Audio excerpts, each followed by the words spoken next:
Welcome to Dodgers Daily. I'm Casey Porter. I'm so glad that you decided to tune in. We have a great show for you today. Today continues our MLB Pipeline Top 30 Prospects player features, and today is on Ryan Pepiot, one of the best pitching prospects in all the game of baseball. He's a AAA All-Star last year at the AAA level with AAA Oklahoma City. And as we saw, there were times last year where he wasn't as efficient as he'd like to be, but with an ERA of 3.47. And then when you combine that with the job he did at AAA, he had a very good year, carries a lot of momentum into 2023. So we're going to break him down, and this prospect feature is all dedicated to Ryan Pepiot. But hey, before we get into all that, just a reminder, if you like this video and if you like this kind of content, go ahead and click that like button, leave a comment, tell all your friends about Dodgers Daily, become a subscriber, tell your friends to become subscribers, and then also go ahead and click that subscribe bell, that notification bell. Tell your friends to hit that notification bell,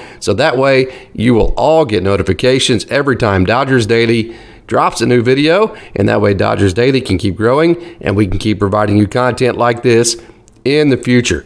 Okay, today it's all about Ryan Pepiot. And the first thing that I want to do is I want to show you a video from spring training of last year and some of the things that he does at a very, very, very advanced level. One is the tunneling effect. We'll get into all of that, what that means, how he uses it, and how it's effective for him and what it does to hitters. The other, we're going to get into just his raw stuff, but then we're also going to talk about how he is able to sequence pitches and how he's very, very, very advanced in sequencing pitches. So let's not waste any more time. Let's get right to it, and let's talk Ryan Pepiot.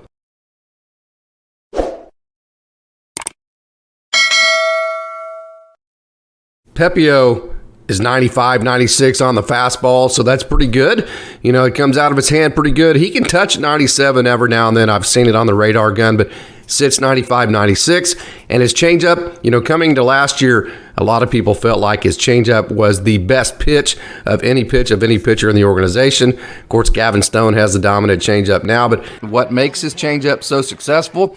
Well, for one, obviously the pitch metrics, has a lot of tumble and fade, but for two, look how he tunneled it off the fastball. That top pitch you're seeing there is the fastball, the bottom pitch is the changeup, and you see it came out of the exact same tunnel. So when it tumbled and faded, that is why the timing was off from Cronenworth, and that is why he was not able to hit the ball hard at all. Let's go through this again.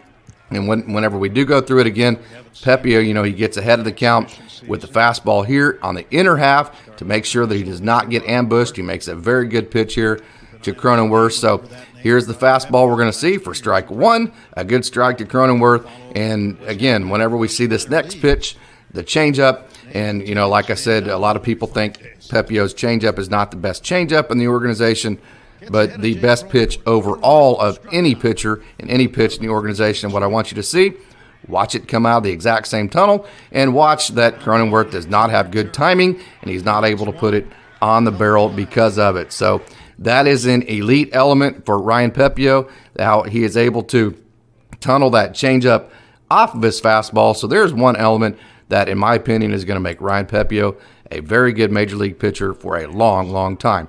Here's another one. Will Myers just kind of looks confused on that changeup. It flutters in there for strike one.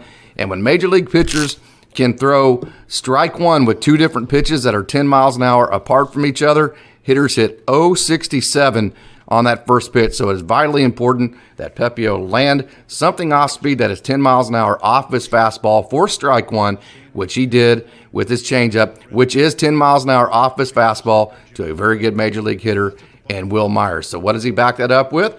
A fastball up and in. So you've had the changeup that's 10 miles an hour off the fastball to start with for strike one. Now you've gone up and in.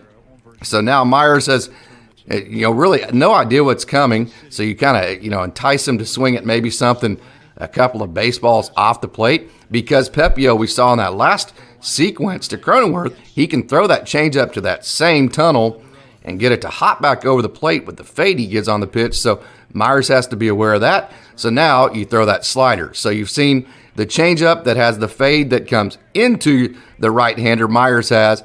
Now we've seen the slider that breaks away from the right-handed hitter. You've seen the riding fastball up and into the zone. And now, so you've seen the fade into a righty. You've seen the cut away from the righty with the slider. You've seen the riding effect where it looks like the ball's going up in the zone. So now one thing that you have left is you need to give the tumble. That gives the downward appearance. So you've had the right appearance with the fastball. You've had the tumble now with the changeup.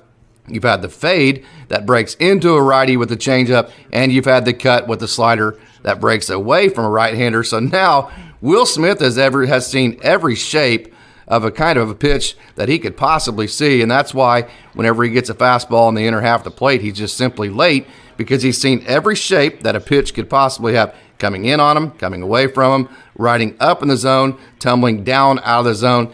And he's seen Pepiot now on multiple pitches change speeds. So Pepiot's used every side of the plate. He's used every shape. He has changed speeds. And because of that, you're going to get a very good major league professional hitter to do this. Just simply can't pull the trigger. So I wanted to show you that sequence just to kind of show you how advanced Ryan Pepiot is in a lot of elements in terms of his pitching, which is why I am just absolutely so high on him, because when you look at the sequencing, he absolutely totally understands how to sequence. He knows how to tunnel. And then when you look at his raw stuff, the tumble and fade to the changeup, of course, he's eliminated some of that fade this year to help keep it in the zone. And then the ride and run to his fastball, it's 94, 95, 96. I've seen it touch 97. From a raw stuff perspective, when you put it on a Rapsodo or a TrackMan, it's off the charts, which is why he is so good at getting himself out of jams, because when he is actually executing, he is one of the very toughest pitchers to hit. As a matter of fact, he walked last year. If you look at this, he walked 27 hitters in 36.1 innings, and his whip was 1.46, but yet still his ERA was 3.47, because the metrics on his pitches are so good. He's able to sequence at such an advanced level, and he's able to tunnel, that he's able to get enough swing and miss and enough weak contact when he really has to have it, as evidenced by the fact that he was a AAA All-Star last year, and he had such a dominating performance all year long at the AAA level with Oklahoma City. That's evidence that when he actually is executing, he is one of the toughest pitchers, not just as a prospect, but in all of the game, as you saw with Will Myers, Cronenworth, to hit. He is so difficult to hit. So it's a matter of execution for him. It was off and on last year at the major league level. I will say this, when you're going back and forth from Oklahoma City to LA as much as he did, when you're on the taxi squad, when you don't know when your next start's going to be, you don't know when you're going to be on the mound again, you don't know what role you're going to be in, that's a lot more difficult than you might realize. And hey, nobody's complaining. It's a major league. You're pitching for the major leagues. And like I've said a couple of times, these guys would walk from Oklahoma City to pitch in LA if they had to. I think if the Devil had a major league team, AAA guys they would be on that team. That's one of the old sayings in baseball. That's how much difference it is. That's how badly AAA guys want to become in the major leagues. So don't mean that as a complaint. Don't mean that from a negative perspective at all. Just mean it simply to say that the duty and the role that Ryan Pepiot and Michael Grove, Mitchell White the year before that, have been given is a lot tougher than you think. So from the efficiency perspective, I'm going to cut him some slack, because I saw him all year in AAA Oklahoma City, and I know just how good he is. And like I said, as far as his stuff, as far as his sequencing, and as far as the tunneling effect, he is very, very, very advanced. So now it's a matter of, can he be advanced in terms of execution and consistency in that execution? I'm going to take you through some of the changes that he made this year to help with that consistency. One of the things that he did, and we'll get into it here in a minute, I'm just going to mention a couple of the slight changes he made in the offseason. One is to his body. Okay, he wanted to do work to his body where he could get his body in positions to access the strike zone a little bit more. And then another is with his slider. It's, he can make his slider a little bit smaller to make it cutterish looking, to help control a little bit better. Anytime the ball doesn't break quite as much, it's easier to control. It's easier to throw a strike with it. So he can take that slider, he can make it smaller and look like a cutter, but then if he gets ahead in the count, he can make it a little bit bigger and look like a curveball. So, you have the fastball, the changeup, the slider, but then you can make it smaller to make it look like a cutter. Then you can make it a little bit bigger to make it look like a curveball, and in essence be a 5-pitch pitcher. So let's get into it. Let's get into some video from this year of spring training, and let's talk all about the adjustments that Pepiot made in the offseason. Ryan Pepiot is another one of the rookies. You have the 5 rookies with Ryan Pepiot, Michael Grove, Andre Jackson, Bobby Miller, Gavin Stone, that all could take the place in the rotation if something happens and the Dodgers need a spot start. So Ryan Pepiot is really making a great case for himself. Got a chance to talk to him as you see this video play in front of you. What you need to really pay attention to, that pitch right there, the slider. He's listed as a 3-pitch guy right now, fastball, curveball, slider, but he could be considered a 5-pitch guy because he can make the slider a little smaller like you saw just a second ago and be more of a cutter type pitch, or he can make it bigger and make it more like a curveball. There's that get me over cutter type look to the slider. And then another thing he did in the offseason, Ryan Pepiot, that pitch right there with his changeup, he has eliminated some fade and added more depth to it, some more tumble to it, which should make it right there. There's the changeup. Notice it had tumble. It didn't have as much fade. Now, he's still like that last pitch. There's the cutter looking pitch for the slider again. He still can, like you saw there, add some fade to it, like you saw there, but there's more depth and it's easier to control. So Ryan Pepiot feels like, as well as you look at his body, he's done a great job with his body in the offseason to get it in positions to access the strike zone. So when you look at what he did with the body, there's a good 2-strike slider for the swing and miss. There's the changeup. He's really done a great job with his body so he can get himself in position to throw strikes. And then he has made adjustments to his slider to make it smaller, to be more like a cutter, so he can control it and keep it in the strike zone better. And he can still add depth to it with 2 strikes so he can put hitters away. And his changeup, I think he's going to be able to throw for strikes a little bit better because it had too much fade to it last year, not enough tumble, so he has added that back to it. And so far, the results are very, very, very good for Ryan Pepiot in spring training. His walks are down, his strikeouts are still up, and he is still not giving up a whole lot of runs. So I think you have to be impressed with what Ryan Pepiot has done so far in spring training. I had a chance to catch up with Pep, and I asked him, hey, what is your outlook for 2023? What are some of the things that you're working on? This is what he had to say. I want to go out there and throw 30 pitches every inning. I want to be able to go deep in the ball games, go more than 5-6 innings, be an innings eater, whatever the role is, whether it's throw a few innings in the bullpen, throw a couple nights in a row out of the bullpen, or make starts. Just go out there and do my job and put up as many zeros as I can and just try to keep the guys in the ball, guys a chance to win the ball game. So like you said, it was a lot about being more efficient, and I've been working a lot trying to get my body in different places so that I can access the zone, so I can be more efficient. So that was, like you said, it kind of all cohesively goes together to try to make sure I can be more efficient and get outs faster. Faster I get outs, faster I get to sit down, faster the guys get to get off the field and go put up some runs. A couple of times when I got myself into some big jams, like in my debut when I think it was like the second inning and I had the bases loaded and Brian Reynolds was up, I was like, okay, you did this to yourself. Just go get yourself out of it. And it's just trusting yourself, trusting your stuff, like you said, and going out there and knowing that you've done this a bunch of times and other situations, and it's just another ball game. Go out there and execute. All off season, you put in all the work all season, so just go and do the fun thing, which is playing the games. Going with 3 pitches this year, the fastball, slider, and change? Yep, still 3 pitches. I have a couple I can always wrinkle in, but those are the 3 I'm going with. Which ones could you wrinkle in? Can you say that on the air, or you want to keep that? No, I can say on the air. It's more like manipulating the slider. Can make a slider like cuttery, make it a little bit bigger. So can kind of categorically say it's a couple more pitches, but it's just one, just manipulate it a little differently. Which pitches do you feel the most comfortable landing in the strike zone whenever you need them? Right now I'm feeling pretty good with all 3. So fastball's feeling really good. Changeup, I'm getting back to where I want it from a couple years ago.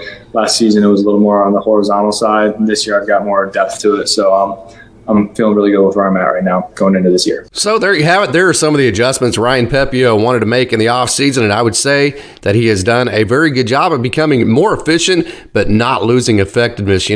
Some pitchers need to be what's called effectively wild because, even if it does just kind of drive you nuts because it seems like they're always behind the count or there's always runners on base, it's effective because it's hard to hit. So they're always able to get out of jams because hitters are never making solid contact on what they're throwing up there. So, even if you do give up a walk or two an inning, you're getting strikeouts, you're getting weak contact. So there is, there are some pitchers that are effectively wild. So the thing was, well, if you make Ryan Pepiot more efficient, is he going to lose some of the metrics off of his pitches and he's going to become more hittable? Well, he has not. He has 13 strikeouts so far in spring training, only 3 walks. So the efficiency has been there. And as I look at his numbers in spring training so far, his ERA is 2.00 in 9 innings of work. So that would be a complete game of 9 innings. He's only given up, and it would be a game where he only gave up 2 runs. He's given up 9 hits. And, again, the 13 strikeouts, only 3 walks. His whip is 1.33. I think he would be the first one to tell you like that to come down just a little bit, but the efficiency's been better. Again, 13 strikeouts, only 3 walks, an ERA of 2.00 in 9 innings of work. So I think the adjustments in the offseason have taken hold. We'll see. With Tony Gonsolin being injured right now, there is an available spot in the rotation. Noah Syndergaard, his velo is down. He gave up the 6 runs yesterday, and who knows how many innings or how effective he'll be coming off the Tommy John. Dustin May, I've said a couple times, I think he's going to have a huge year, but who knows, again, how long is it going to take him to completely get all the feels back? And then, obviously Julio Urias is coming off of 2 seasons where back-to-back he's thrown more than he ever has in his career. So we'll see how many innings he throws this year. And then you have Clayton Kershaw. Is he going to go much over 120 innings or so? So I think there's a lot of innings there for the rookies to be had. Gavin Stone has thrown very well, but so has Ryan Pepiot. Again, a 2.00 ERA, 13 strikeouts, only 3 walks.